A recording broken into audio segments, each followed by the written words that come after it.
We shall move to questions without notice. Are there any questions? I give the call to the Honourable the Leader of the Opposition.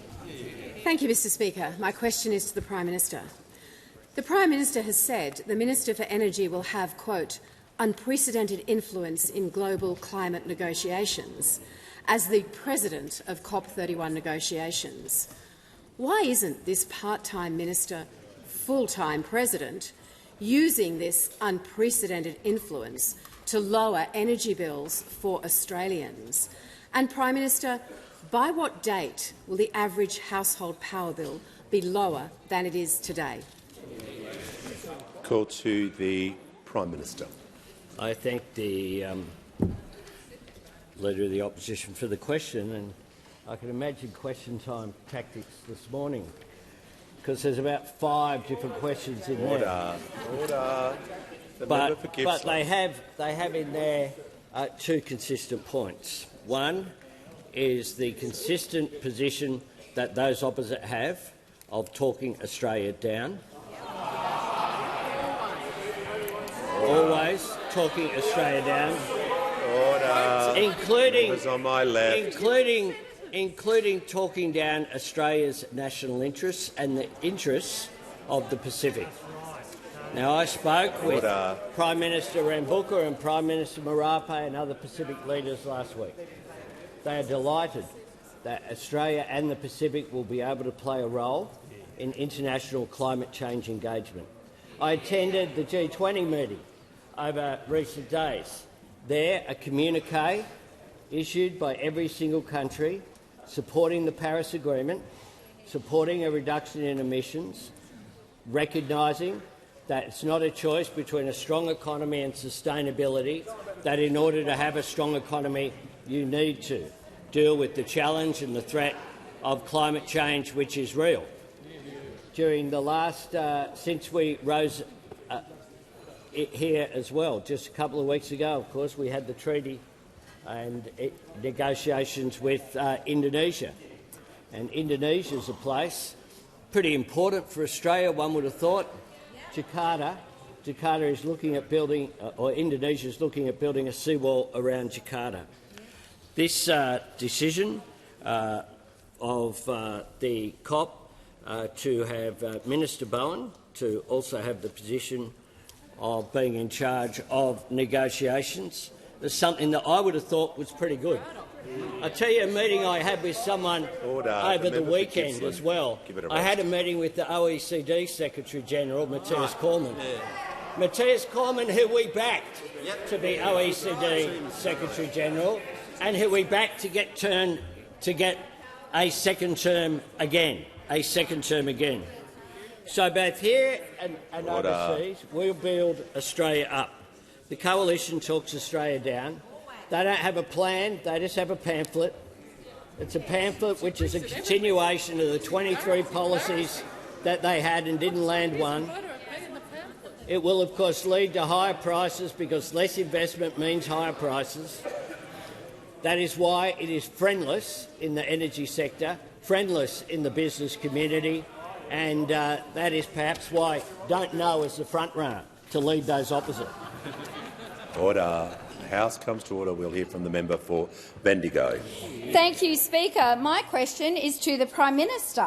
What are some of the ways that the Albanese Labor government is delivering for Australians and making a positive difference to their lives? Are there any risks to delivering that agenda? Give a call to the Prime Minister. I thank the member for Bendigo for her question. And on Saturday, 100,000 Australians got a text message from the government. It's a short message, but it will have a massive impact. Well, they do love that, because it told them that their student debt had gone down by 20%, something that was opposed by those opposite. Like they oppose every single cost of living measure which there is. The first 100,000 of about 3 million Australians who will be better off.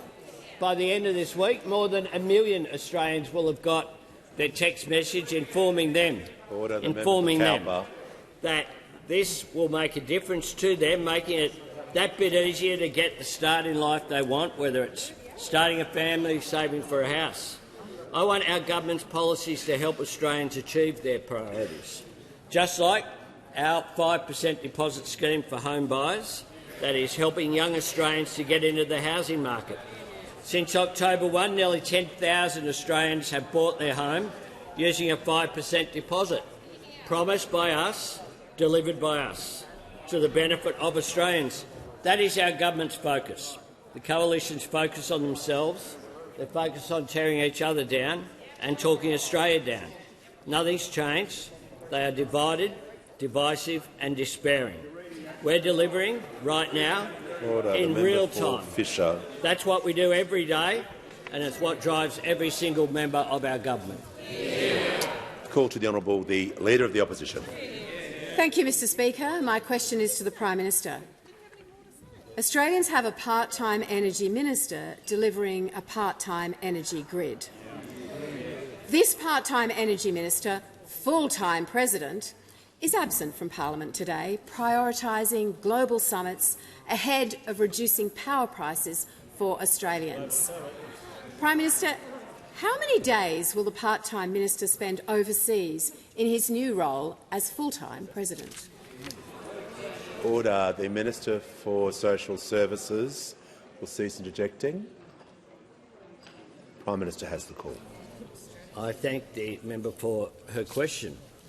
And it goes to a couple of issues. It goes to energy, and it also goes to the role that Minister Bowen will have in the COP negotiations. Now, I don't know if those opposite have participated very much in international forums, but if they had, it's a bit like other things. The crunch points of negotiations comes at the end, comes when the conference is on. That's what happens. But in the lead-up to that, there will be a meeting in the Pacific about climate change.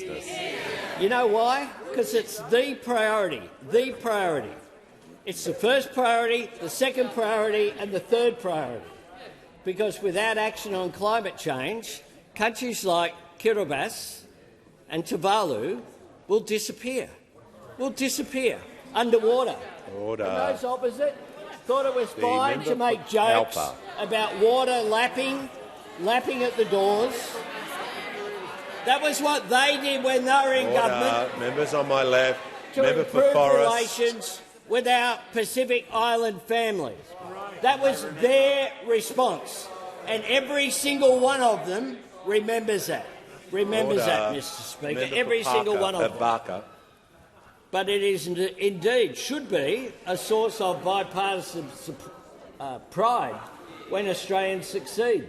Just like when we bid for the UN Security Council, those opposite talked it down, opposed the bid, just like they opposed people running for positions at the United Nations. We on this side don't do that. We on this side back Australia. Back Australia is what we do. Now, I'm asked about power and I'm asked about the difference it will make. Now, there have been some business reactions to the Coalition's dumping of net zero, a policy that the Leader of the Opposition supported before a few weeks ago, a policy that was put in place by the Morrison government. Order. Members on my right, the manager is entitled to raise his point of order, and he shall do so now. Just on relevance, the Prime Minister wasn't asked about our policy, he was asked about President Bowen's overseas schedule. Well, the Prime Minister has outlined his answer to the question that he was directly asked about, and now he's... So I don't know else where he's going with this, but I'll make sure he's being directly relevant to the question he was asked. Prime Minister, in continuation. Yes, Mr Speaker, and I was asked about power prices in Australia. And Australian Industry Group said this, Innes Willox, there's no industry interest in going backward on net zero. Reopening that debate is akin to asking Australian businesses to stop investing and stand by to watch the political equivalent of a refight of the Battle of Stalingrad. It serves no good purpose. No good purpose. And the ACCI chair, Andrew McKellar, said to characterise their policy at the moment, It seems to be a bit of a plan not to have a plan, unfortunately. Dead right. Order. The Manager of Opposition Business, members on my left. We're not going to have that level of interjection. Order. Whilst I'm bringing the House to order, thank the Manager for his contribution, but we'll just get the House to settle.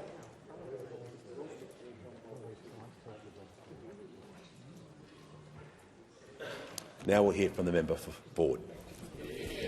My question is to the Minister for Education. What is the Albanese Labor government doing to build a better and fairer education system, including helping Australians with student debt? What other approaches have been put forward? Call to the Minister for Education. Thanks very much, Mr Speaker, and can I thank my friend the member for Ford for his question and that very handsome mow that he's growing there, all the work he's doing to promote Movember. Mr Speaker, on the weekend 100,000 Australians had their student debt cut by 20%. And that is just the start, because this Thursday 1.5 million more Australians will get their student debt cut by 20%. And next week another 1.5 million young Australians will get their student debt cut by 20%. And you don't need to do a thing. Just wait for the ding. Just wait for the text message. Wait for the email that you'll get from the tax office to tell you that it's done. Mr Speaker, this is the biggest cut to student debt in Australian history. The average Australian with a student debt will see it cut by about $5,500. And that's a lot of money that's going to help a lot of Australians. We promised it, Australia voted for it, and now we're delivering it. And the Liberal Party, remember, are still opposed to it. In fact, they hate it. Today, earlier in Parliament, the member for Goldstein described this as one of the most despicable things that he's ever seen a Labor government do. Well, I think I know 3 million Australians who might disagree with him, and their mum and dad and their grandparents. But it's not the only thing that we're doing, Mr Speaker. Next year we'll train more doctors than ever before. Today the Health Minister and I are announcing more medical places to train more doctors at 10 universities across the country. And next year more Australians will also start a university degree than ever before. We're funding an extra 9,500 places next year, an extra 16,000 places the year after that, and the year after that, and the year after that. The number of Australians at uni will jump by 27% over the next 10 years to help to build the sort of workforce that we're going to need. More doctors, more nurses, more teachers, more engineers and lots more. And a lot of those young people will be from poor families and from our outer suburbs, from our regions and from the bush. That's what the reforms that we're implementing are all about. It's what the Prime Minister calls opening the doors of opportunity for more Australians. Building a country where your chances in life don't depend on how wealthy your parents are, or where you grew up, or what school you went to, or the colour of your skin. Before I call the honourable member for Wentworth, I'm pleased to acknowledge and welcome a few guests to the Parliament today. In the gallery today are representatives of Netball Australia, as well as current members of the Australian netball team, the Diamonds. We also have a delegation from the 2025 Country to Canberra Leadership Competition, which aims to empower young rural women. I'm also advised that Dr Jim Turner, the former member for Leichhardt, and Dr Kay Paterson AO, former Senator of Victoria and Minister, is with us today in the gallery. Welcome to you all. Give the call to the honourable member for Wentworth. My question is for the Housing and Homelessness Minister. Today's rental affordability index shows only 2% of rentals are affordable for essential workers like teachers. The New Homes bonus was supposed to incentivise new homes and help fix this, but with just the ACT likely to meet this target, the effectiveness of this incentive is under question. Will you consider restructuring the bonus scheme so there are interim payments to help the states do critical rezoning, speed up approvals and build the infrastructure the states need to actually deliver these targets? Give the call to the Minister for Housing, the Minister for Homelessness and the Minister for Cities. Thank you, Speaker. And could I thank the member for Wentworth for her question? It's a really good one, and I think it reflects the real seriousness with which she engages in the housing debate. Speaker, we've got a crossbench here where, for many of these wonderful people, housing is a critical issue in their community, and they work very collaboratively with our government, and the member for Wentworth is one of those.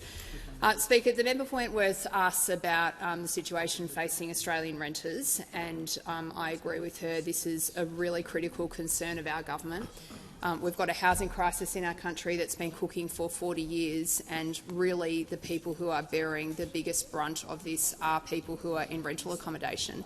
They're feeling it in rents going up too fast and too frequently. They feel it in the lack of power that they have in negotiating with their landlords. And, Speaker, a very distressing share of the nation's renters tell us that they are actually actively fearing practically becoming homeless, and that should not be happening in a country like Australia. So one thing that the member for Wentworth has been really constructive in working with the government on, Speaker, is understanding really what the crux of this issue facing our rental population is, and that is for this 40-year period our country hasn't been building enough homes. For a long time in Australia, the Commonwealth Government washed its hands of this problem. As you know, Speaker, for most of the time that those opposite were in government, they were so checked out of housing they didn't even have a housing minister to negotiate with. We have changed that, and one of the main ways that we're engaging with states and territories is through something called the National Housing Accord. So, Speaker, instead of saying that our government wouldn't take any responsibility, the Prime Minister's actually stepped up. He's sat down with state and territory leaders across the country, including local government and the private sector, and said if we want to get a change here, we need to make a difference to how our housing system works. The Minister will pause for a moment and just take a seat while I hear from the member for Wentworth on a point of order. On relevance, the question was specifically about the new homes bonus. The Minister was asked a question regarding the home bonus, and the Minister was also asked about restructuring to help the states deliver the targets. So I just caution her to make sure her answer is being directly relevant. It was a fairly specific question that the member Wentworth has asked, and if she could provide more information regarding that, I think that would assist the House and also help the standing orders as well. The reason I'm talking about the National Housing Accord is because the $3 billion new homes bonus that the member asked me about sits at the end of the National Housing Accord. So we are in constant negotiation and discussion with the states. We've got a problem in our country where it's become too hard, too difficult, too expensive and too lengthy to get a home built in this country, and the states are critically important to solving that problem, have more power over that, frankly, than the Commonwealth does, and that's why they are such key partners of ours. The $3 billion incentive that the member asked me about, as she's mentioned, sits at the end of the Accord targets, and of course the states are always keen to see that money flowing to them faster. But what I would say to the member is that the $43 billion package that sits across all of our housing policies, whether it's building more homes, getting renters a better deal and getting more Australians into home ownership, quite a deal of that money actually flows through the states. So we had, as part of the original negotiation, $1.5 billion in infrastructure funding. Much of that flowed to the states. Round 2 of the Housing Australia Future Fund completely went to the states. We've got $10 billion, which is going to the states to deliver 100,000 homes, and $2 billion that went to them for social housing. So there's a really strong partnership there and quite a lot of money flowing through those states at the moment. Give the call to the honourable member for Swan. Thank you, Mr Speaker. My question is to the Treasurer. What is the Albanese Labor government doing to ease cost of living and modernise the Australian economy? How does that compare to other approaches? The call to the Treasurer. Thanks, Speaker, and thanks to the member for Swan. It was only last week that the Employment Minister and I joined with the member for Swan to celebrate the news that Australia has just ticked over 2 consecutive years of real wages growth in our economy, the 8th consecutive quarter of real wages growth in our economy, and that comes after real wages were falling 5 consecutive quarters when we came to office. In fact, real wages were falling sharply. They're now growing again. That's a deliberate design feature of our economic policy. So that's the news we got last week. The week before that, we learned that unemployment had gone down once again. And under this government, the lowest average unemployment of any government in half a century, 1.2 million jobs, 4 in every 5 of them are in the private sector, Mr Speaker. And so what we are doing with our tax cuts, with our approach to the labour market, is ensuring that more Australians are working, earning more and keeping more of what they earn, Mr Speaker. Now, we're ensuring that at the same time as we roll out cost of living relief in our economy. 2 more tax cuts are on the way. We've got more bulk billed GP visits because we know that means less pressure on families. We've got cheaper medicines. And as the Education Minister said a moment ago, we're providing student debt relief as well, Mr Speaker. And at the same time as we're rolling out that cost of living relief, creating jobs, getting wages moving again, creating opportunities in our economy, we're also modernising Australia's economy over the medium and long term as well. We're approving more homes, we're slashing tariffs, we're winding back red tape where we can, we're revitalising national competition policy, we're strengthening and streamlining the foreign investment regime, and we're reforming the EPBC as well, which will deliver faster approvals for projects that are in Australia's interests and faster knockbacks for projects that are not. I'll also meet on Friday, Mr Speaker, with the state and territory treasurers to advance our very substantial agenda to make our economy more productive and competitive across the Federation as well, Mr Speaker. Now, we know as a government that we have much more work to do, but we have also made good progress cleaning up the mess that we inherited from those opposite, as well as modernising our economy. And we've made good progress since the Economic Reform Roundtable as well, Mr Speaker. We acknowledge that in the lead-up to the budget we will do even more. But, Mr Speaker, as I hear them chirping away over there, Mr Speaker, I finish on this point. Whether it's cost of living relief or economic reform, what is really clear is that this government finishes the year united, focused on Australians and delivering for Australians, Mr Speaker. Those opposite finish the year focused on themselves, recklessly divisive and hopelessly divided. The call to the honourable member for Wannon. Thanks, Speaker. My question is to the Prime Minister. An energy sector CEO has recently said of power price rises, quote, "It's the calm before the storm." And I think the storm is coming around cost and competitiveness. Prime Minister, if the 40% price rises that Australians have faced under the Albanese government are just the calm, what percentage power price rise is the storm going to bring? Call to the Prime Minister. Order. Members on my right will cease interjecting. The member was given the courtesy to be heard in silence. The Prime Minister will be given that same courtesy as well, and he now has the call. Thanks very much, Mr Speaker. I thank the member for his question about what the energy sector and the business community think about energy policy in this country. The Australian Energy Council CEO Louise Kinnear has said this: keeping coal open for longer is likely to increase costs rather than decrease costs. And it also means there's not the right market signals for new renewable investment to come in because coal is still sitting there in the system. We can't keep coal in the system forever. There is a large proportion that do need to exit. Now, the Australian Industry Group, I've quoted before, Ennis Willicks, said that there was no interest in going backward on net zero. The Business Council of Australia CEO, Bram Black, said this: we need to make sure that we continue to guarantee Australia as a competitive place in which to do business.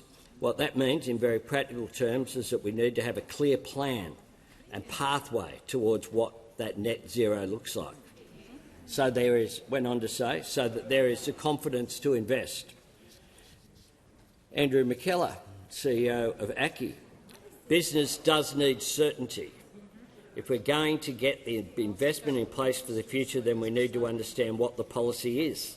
To characterise their policy at the moment, it seems to be a bit of a plan not to have a plan, unfortunately. Now, the Louise Kinnear, Australian Energy Council, when talking about the way forward, said we're now on a trajectory for a high renewable system supported by gas, battery storage and pumped hydro, and that is generally going to deliver the lowest cost outcome. So that's what the experts actually had to say. Leader of the Opposition. Because when they were in office, we had an energy system that was 50 years old. So 24 out of 28 coal-fired power stations announced their closure and nothing replaced them. You had 4 gigawatts leave the system and 1 gigawatt enter the system. As a result of a lack of supply increases costs. What we're dealing with now is how you transition. Those opposite pretend that that's not the case. They pretend because they're too busy fighting the ongoing climate wars that have been in place on their side for decades now, holding Australia back. Has the Prime Minister concluded his answer? The member for Wannon, under the standing orders, will take his point of order now. Yeah, relevance. The question was around power prices, and you haven't mentioned power prices once, and they're going through the roof. Your seat. The member for Wannon knows that he can raise the point of order, but doesn't need to add extra to when he's stating the point of order for any other theatrics. The Prime Minister has been talking about power prices and quoting directly about the comments he was asked about, so he's being directly relevant. He has the call. Thanks, Mr Speaker. I've spoken directly about power prices and what the lowest cost form of transition is. Those opposite had 23 plans. They're still fighting each other. Member for Page. Still fighting each other, Mr Speaker. One thing is very clear. Love is not what will stop them tearing each other apart, Mr Speaker. Order. Order. The member for Riverina, I can hear very well today. When the House comes to order, we'll hear from the honourable member for Pasin. Thanks, Mr Speaker. My question is to the Minister for Defence. How is the Albanese Labor government progressing AUKUS, and what other approaches are being put forward? Call to the Deputy Prime Minister and the Minister for Defence. Well, I thank the member for her question. Last Wednesday, the Prime Minister and the Premier of Western Australia were at HMAS Sterling in Rockingham, which right now is hosting the USS Vermont, a US Navy Virginia-class submarine which is undergoing the most extensive maintenance on an American nuclear-powered submarine outside of America ever. And this work is being undertaken by 120 Australian workers, and that too is unique in terms of non-Americans working on a US submarine. But well before the Vermont reached Western Australia, it already had a distinctly Australian character because of the 130-odd crew, 11 submariners and 2 officers. Fully 10% of the crew are Australians, enlisted in the Royal Australian Navy. And this is a powerful example, but it's just one example of the way in which today AUKUS is happening. And that's what serious defence policy looks like, which could not be further from what we see from those opposite, because the very next day the Leader of the Opposition delivered a keynote speech on defence. Now, amidst various utterances on defence spending, there were no details about the platforms on which they would spend the defence budget. There were no details about the kind of defence force the coalition would build. There were no details about their strategic intent. Indeed, the speech was reminiscent of the defence policy vacuum which was so eloquently described by the Liberal Party's own election review. But overshadowing all of— Order. The Deputy Prime Minister resume his seat and the manager will take his point of order. Well, on relevance, the member asked a relevant question about AUKUS, and there's been a serious change of leadership in AUKUS that the minister hasn't advised the House about. He's talking about Liberal Party resume reviews. Your seat. Yeah.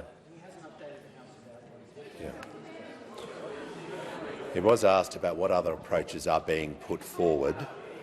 So, whilst it wasn't a straight AUKUS question, the member for Moncrieff, just dealing with the manager's point of order, he wasn't asked about alternative policies, but he was asked about alternative approaches being put forward.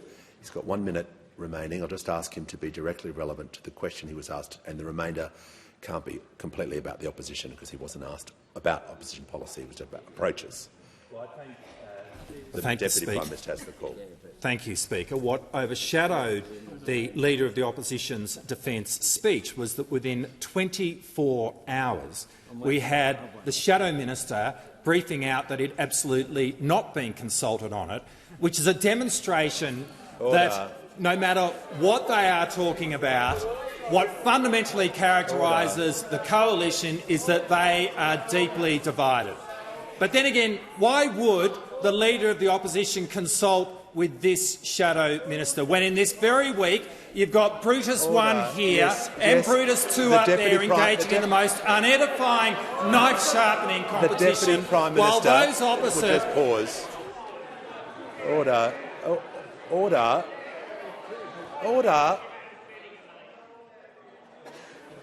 Look, I know it's order. We're not going anywhere until everyone—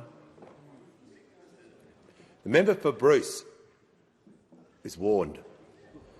I know it's the last week. I'm just going to ask the Deputy Prime Minister to temper his language, and he has 8 seconds left. While those opposite are focused on themselves, the Albanese government is focused on delivering for our nation to keep Australians safe. Give the call to the Leader of the Nationals. Thank you, Mr Speaker. My question is to the Prime Minister. Prime Minister, there are less than 5 weeks left in 2025. When will Australian families receive your promised $275 reduction to their power bills? Give the call to the Minister representing— Order. No, give the call to the Minister representing the Minister for Energy. Order. The member for Hume. Order. When the House comes to— the member for Fisher. Order. Order. We're not going to continue in this way. The Minister representing the Minister for Energy has the call. Yeah, thanks, Mr Speaker, and thanks to the Leader of the Nationals for his question. As we have made it really clear, Mr Speaker, and has the relevant experts, the Prime Minister read out a few of them a moment ago, has made really clear, Australia's best chance to put downward pressure on electricity prices is from introducing cleaner, cheaper, more renewable, more reliable energy sources. Now, Mr Speaker, that never used to be, or that for a long time wasn't an especially controversial proposition. Even those opposite held that view, Mr Speaker. I'm asked the question by the Leader of the Nationals. The Leader of the Nationals said once before, when he had a more sensible position on this, it's a good thing that renewables are coming on. The disruptions that are happening with the technology moving towards renewable energy, particularly in storage for baseload, is exciting. I think it's a good thing. Mr Speaker, he also said economics will win out in the end, and if baseload power can be stored in particular, that's an exciting thing for the environment and for everyone's hip pocket, Mr Speaker. He says, in my own electorate, people are self-sustaining through solar. The reality is that type of disruption is happening, and that is an exciting thing, not only for the environment but for the hip pocket, Mr Speaker. Treasurer will pause. Order. The Minister for Health. I want to hear from the member for Page. Thank you, Speaker. The point of order is on relevance. It was a very tight question about the $275 promise to lower bills from the Prime Minister. I understand the Treasurer is quoting the person who asked him the question.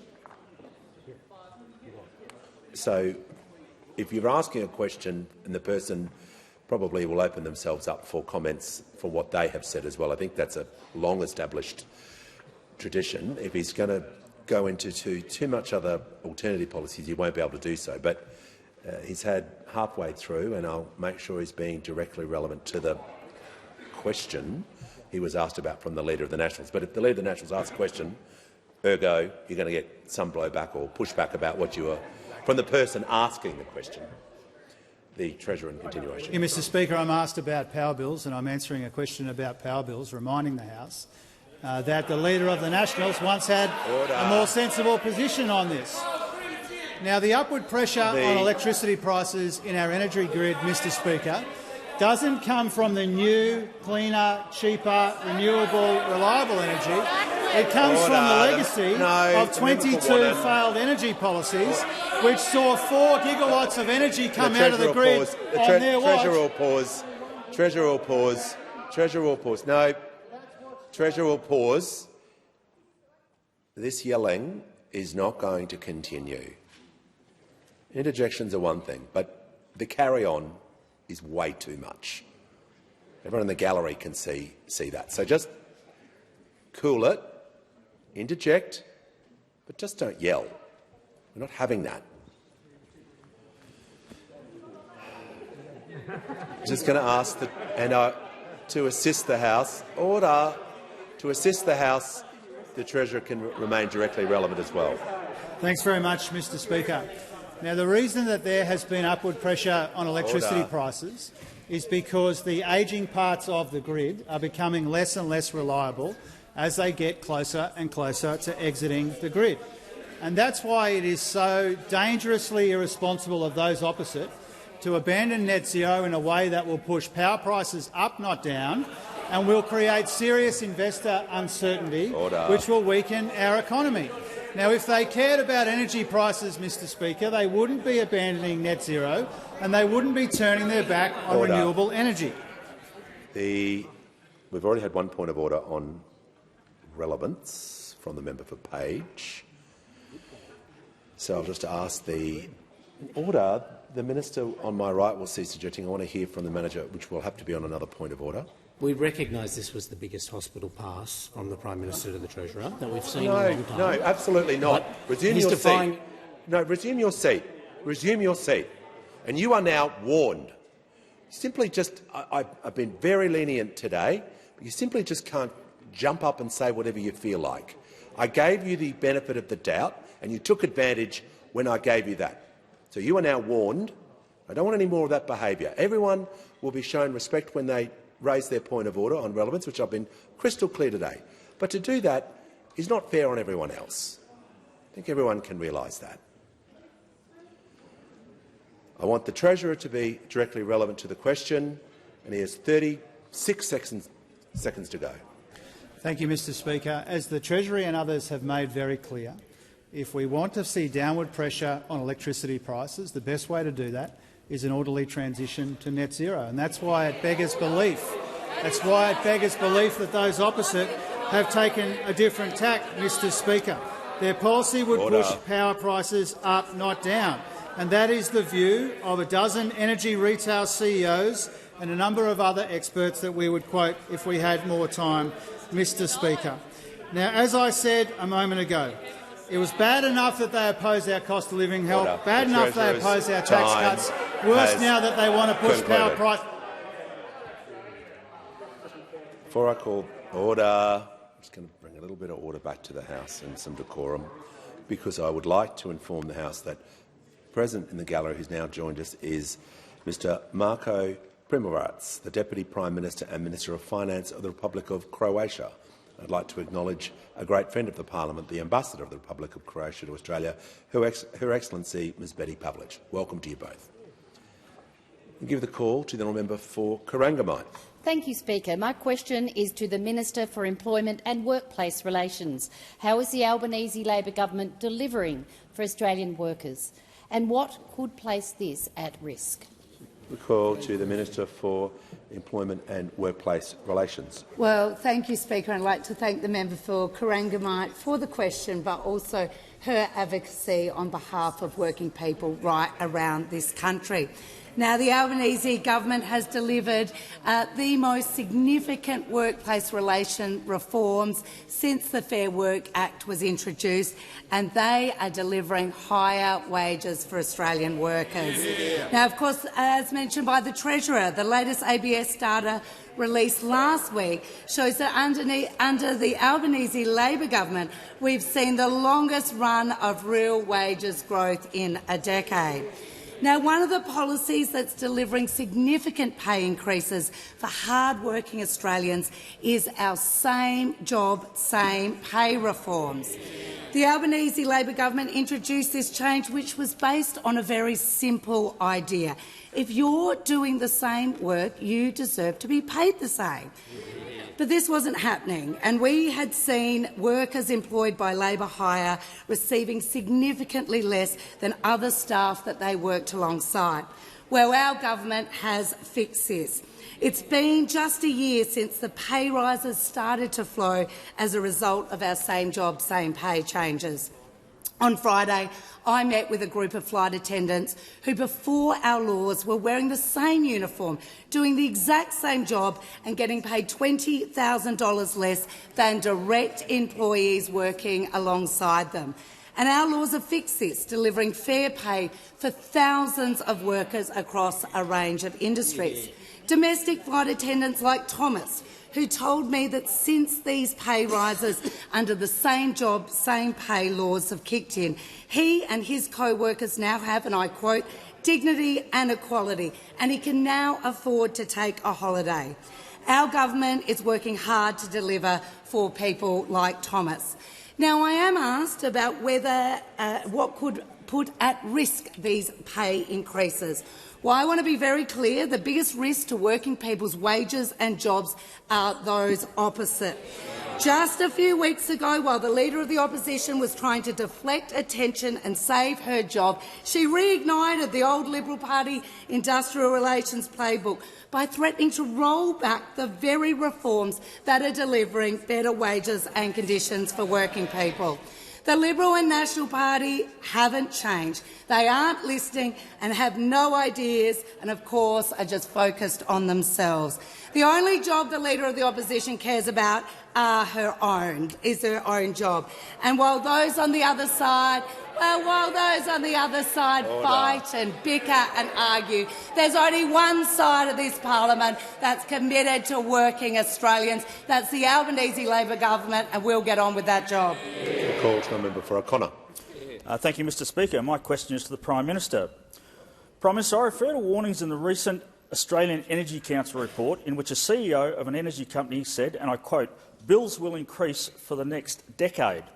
Prime Minister, why is the part-time Energy Minister, full-time President, more concerned with the next decade of COP negotiations than he is with the next decade of power bills for Australian households and businesses? Call the Minister representing the Minister for Energy. Thank you, Mr Speaker. Thanks to the honourable member for his question. Those opposite have been quoting an Australian Energy Council report. I think I heard Shadow Minister Tehan quoting from that report earlier on. They are either being tricky or they are wilfully misrepresenting the report of the Australian Energy Council. And here's what it says. I'm quoting. The AEC supports the transition to net zero emissions by 2050 on the premise that the least cost, lowest impact pathway is an energy system dominated by renewables, brackets wind and solar, including rooftop solar, and firmed with battery storage, gas and pumped hydro. There is generally broad alignment across industry about this energy mix. They also say AEC members understand the urgency of climate change and the crucial role the energy industry must play to support Australia's net zero ambitions. Australia's energy transition is irreversible. There is no turning back, Mr Speaker. And so those opposite, in arguing to abandon net zero, are arguing for even higher power prices. They are smashing investor confidence and investor certainty, and they would be weakening our economy as a consequence, Mr Speaker. And for what? Just so they can win this unedifying race to the far right in their own party room, one after the other, trying to outdo each other on having a more extreme position on net zero, Mr Speaker. Now, when it comes to renewables and when it comes to the orderly transition to net zero, this is what a dozen energy retail CEOs have had to say. The least cost, lowest impact pathway is an energy system dominated by renewables and firmed by battery storage, gas and pumped hydro, as I just said. Joel Gilmore, an expert from Griffith University. It's very clear that relying on coal and gas is going to be more expensive than renewables. To fight against net zero is fighting against gravity. Rob Wheels from Squadron Energy. We know that Australia's coal fleet is nearing the end of its economic and technological lifespan, with coal plant outages driving higher price periods. Coal is killing affordability and reliability. What about Frank Calabria from Origin then, Mr Speaker? The cost of renewable energy and battery storage is increasingly competitive, which means our cost of energy expected to be more economical through a combination of renewables, storage and Origin's fleet of peaking power stations, Mr Speaker. Tony Wood, the Grattan Institute. The existing ageing coal plants will continue to be retired or become very expensive to maintain. There is really nothing in the Liberals' announcement that will reduce power prices, Mr Speaker. Now, we know what's really going on, Mr Speaker. Those opposite have completely vacated the field when it comes to rational, responsible economic policy. And we see in Nikki Savva's book that they're all lining up to dump on the former leader. They're all trying to blame Peter Dutton for their woes, Mr Speaker. In Peter Dutton's defence, look what he had to work with over there. The least talented, most divisive, most divided frontbench in memory.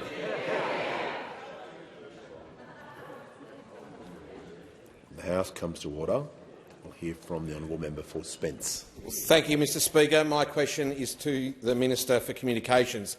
How will the Albanese Labor government's world-leading social media minimum age law help to protect young Australians? The call to the Minister for Communications and the Minister for Sport. Thank you, Mr Speaker, and I thank the member for Spence for his question and for his commitment to keeping South Australian kids safe online. Mr Speaker, delaying access to social media until the age of 16 will protect young Australians at a critical stage of their development. Don't just take my word for it. Last sitting week, the PM and I met with 12-year-old Florence from the Friends School in Hobart, her mum Romany and her idol and mentor, neuroscientist Dr Leela Landowski. Last term, Flossie did a school assignment on the scientific understanding of brain development through neuroscience prompts. And the motivation for her assignment was to help her school friends better understand the evidence behind our social media minimum age laws. To show that Parliament didn't just increase the minimum age because we're all old and boring and out of touch, but because we want what's best for them. In her research with Dr Leela, Flossie found out about the dopamine loop. Dopamine is a hormone that makes you happy and it triggers your reward system. But Flossie found that the problem with social media is that it's like we're hooked up to a dopamine drip, getting constant hits, watching videos and getting likes and comments. But this is bad for our brains because we get used to feeling happy all of the time and it can make real life feel boring. Flossie's findings were backed up by Dr Leela, who shared that young brains are particularly vulnerable to social media because they're developing brains and they're going through a huge rewiring process, learning how to navigate the world and be best versions of themselves. And during these vulnerable times, their brain is driven to doing risky things that feel good.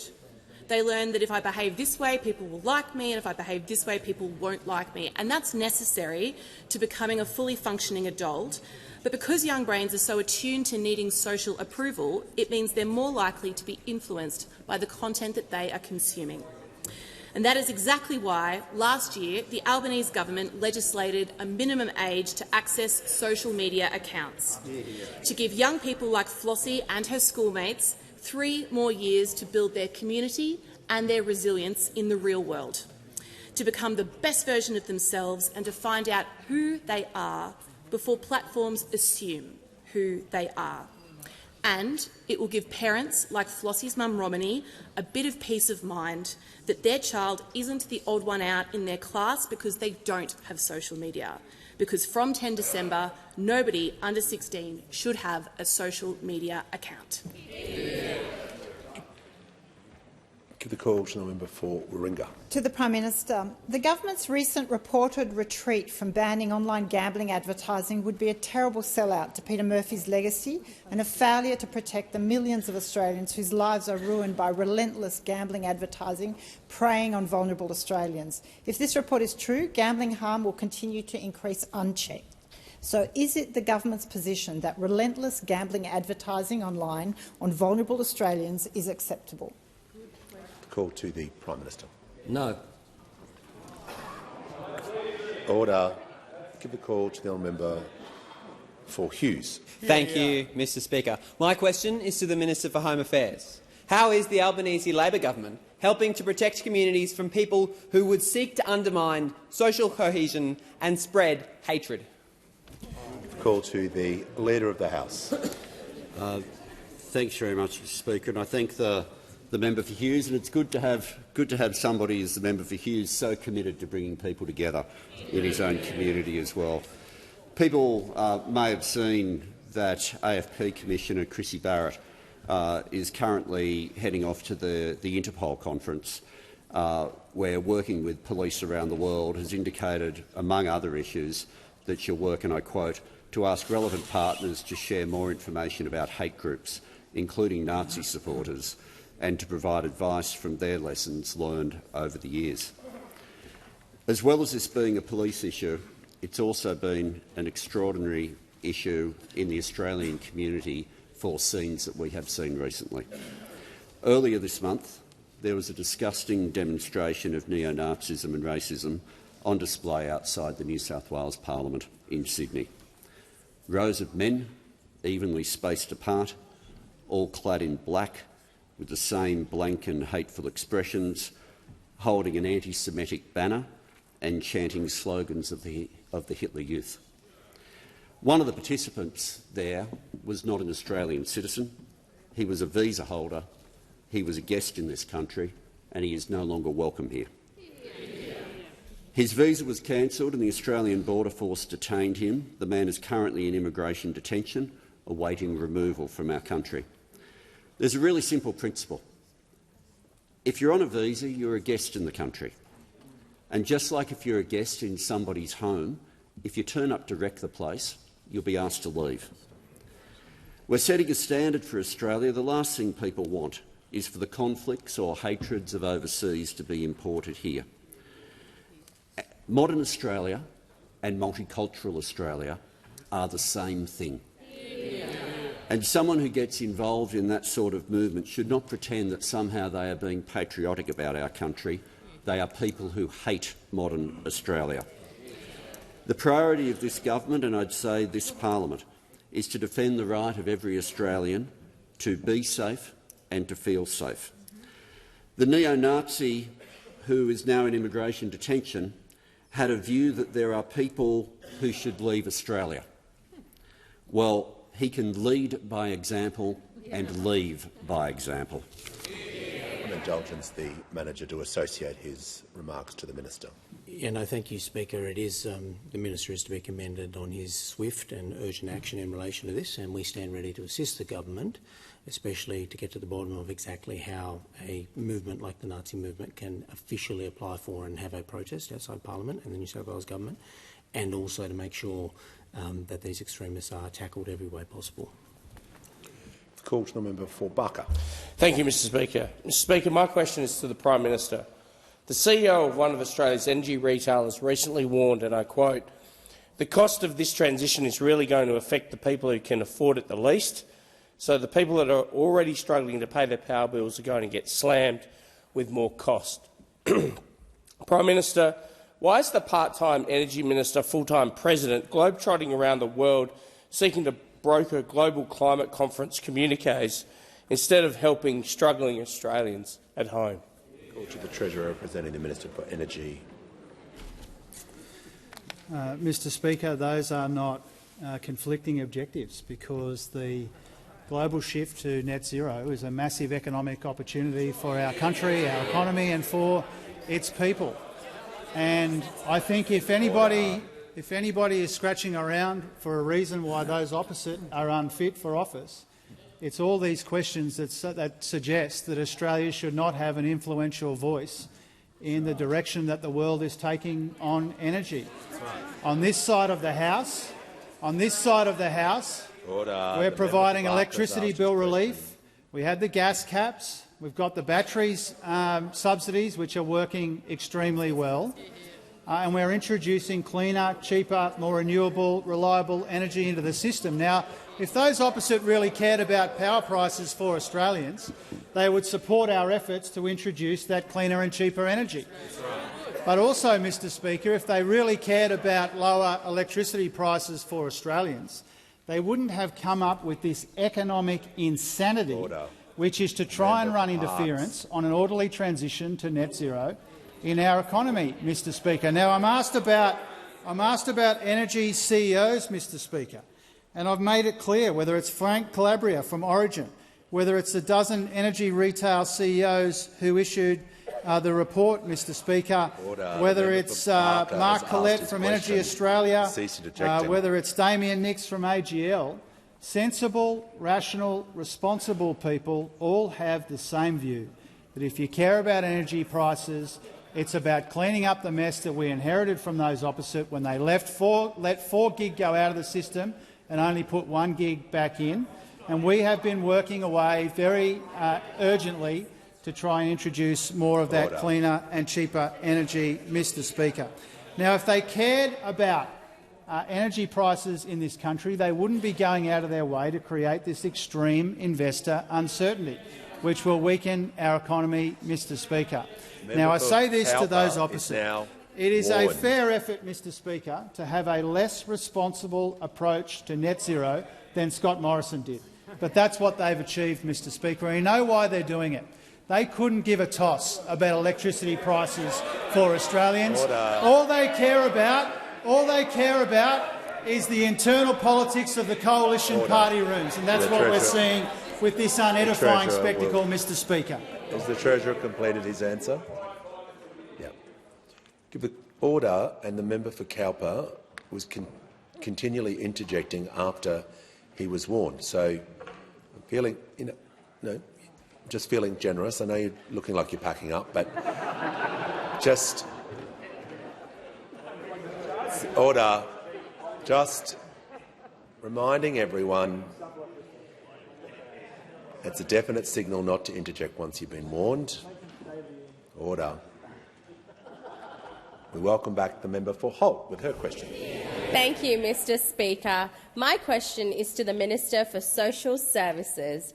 How is the Albanese Labor government delivering on its commitment to strengthen paid parental leave, and what other approaches has the government been asked to consider? Call to the Minister for Social Services. Thank you, Mr. Speaker, and I want to thank the member for Holt for her question and welcome her back with baby Ilya. Congratulations. I know that she's a big supporter of paid parental leave. It's hard to imagine that before the Rudd and Gillard governments, Australia was one of the very few developed countries that didn't have a paid parental leave scheme. It was Labor that first introduced the scheme, and it's this Labor government that has expanded it. In fact, under this Prime Minister, Australians receiving paid parental leave are about $12,000 better off. In fact, we've almost doubled the paid parental leave entitlement, and about 180,000 families are benefiting every year.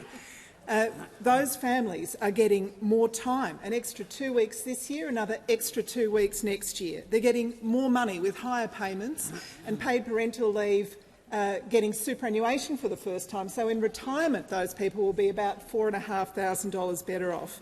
They're getting more flexibility, with parents able to take more time off together, and more people are eligible than ever before. And of course, when those parents get back to work, they also benefit from cheaper childcare, thousands of dollars off the cost of childcare. But of course, those opposite have always been deeply divided on paid parental leave. From the days of Treasurer Hockey calling mums getting their paid parental leave double dippers, from the former Prime Minister Scott Morrison calling them rorters. Double dippers, by the way, was on Mother's Day, in a stunning act of timing. And then more recently, the member for Goldstein saying, "To me, PPL is a very bad scheme. It's not my choice that women have children, it's genetic." And of course, if that's not enough, we've had the members for New England, for Bowman, for Barker and for Canning try and hijack the debate on baby Priya's bill. Now, to her credit, the Leader of the Opposition properly supported that bill, and indeed it should have been above politics. Instead, we had these blokes trying to hijack the debate, implying that women would get pregnant, have a late-term abortion to receive an entitlement to paid parental leave. While the Liberals and Nationals continue to be divided on paid parental leave, on this side of the House we are absolutely clear. We support families, we support new mums, we support those families with their beautiful new babies, and if a family has that terrible tragedy of stillbirth, we will support them too. Call to the member for Ryan. Thank you, Speaker. My question is to the Chair of the Standing Committee on Social Policy and Legal Affairs, the member for Boothby. The 2023 Murphy report of the Social Policy and Legal Affairs Committee recommended implementing a comprehensive ban on all forms of gambling advertising.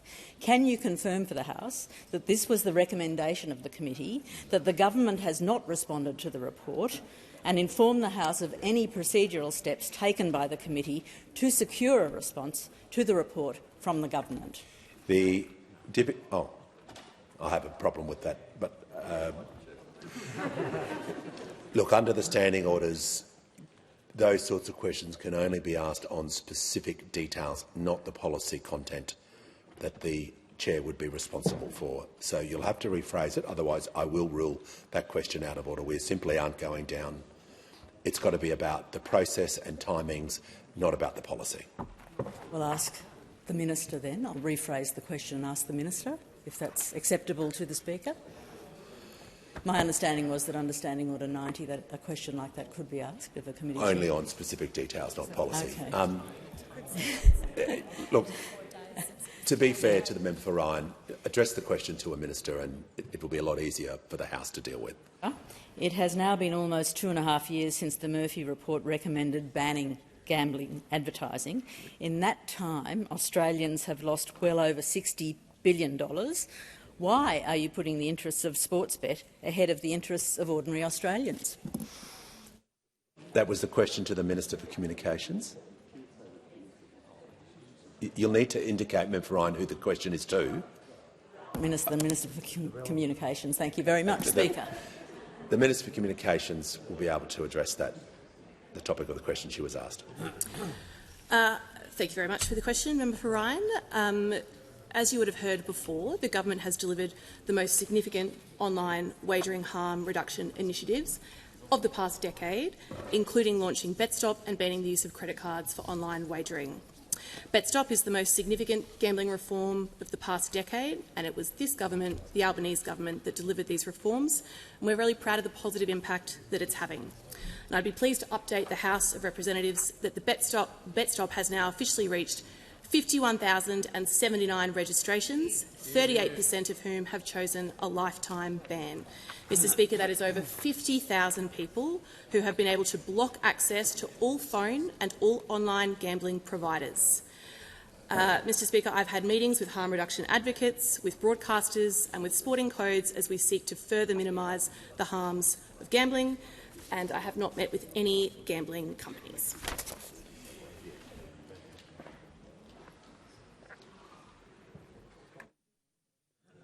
Order. When the House comes to order, give the call to the honourable member for Banks. Thank you, Mr Speaker. My question is to the Minister for Health. How is the Albanese Labor government strengthening Medicare and making it easier to see a bulk billing doctor? Why is it so important to lift Medicare and bulk billing after a decade of cuts and neglect? Call to the Minister for Health and Ageing, the Minister for Disability, the National Disability Insurance Scheme. Thank you, Speaker, and thanks to the member for Banks. He and I visited the Health Hub at Narwee only a few weeks ago. I'm delighted to say that the Health Hub has registered as a bulk billing practice for Medicare, bulk billing all of their patients all of the time, and as well as receiving bulk billing payments for all of their patients, including those without a concession card for the first time, Mr Speaker, that practice will also receive an additional payment of 12.5% on top of their Medicare income because they are 100% bulk billing. And the Health Hub is just one of 18 clinics in the Banks electorate, Mr Speaker, who are now 100% bulk billing clinics. Almost 2,800 practices have now registered as 100% bulk billing clinics, Mr Speaker, and that number includes well over 1,000 who last month were charging gap fees, but this month are bulk billing all of their patients all of the time, Mr Speaker, and that number is increasing every single day.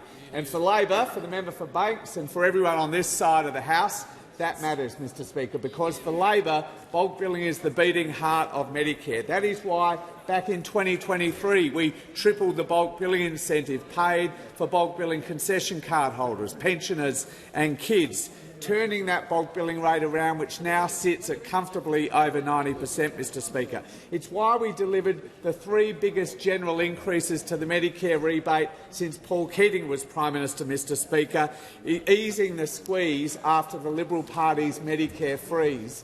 And it's why, Mr Speaker, we delivered this record investment this month again, Mr Speaker. Now, unapologetically, some of our biggest commitments at the last 2 elections from this Prime Minister have been to deliver a stronger Medicare, and we're delivering on every single one on those commitments. We're delivering more bulk billing for more patients, more of the time. We're delivering more urgent care clinics, 47 of which will open over the next several weeks. We're delivering more doctors, including medical school places the Education Minister talked about earlier today, and we're delivering even cheaper medicines again on the 1st of January, Mr Speaker. These are all essential after the decade of cuts of neglect which the Leader of the Opposition is interjecting about time and time again. A Leader of the Opposition who, as Health Minister, distinguished herself as the only Health Minister in history never to increase the Medicare rebate once. A big donut from the Leader of the Opposition, Mr Speaker, a Health Minister who extended Peter Dutton's Medicare freeze from 2 years to 6 years, Mr Speaker. It's no wonder the Australian people know who to trust in Medicare, and it's not those opposite. Call the Prime Minister. Ask further questions be placed on the notice paper.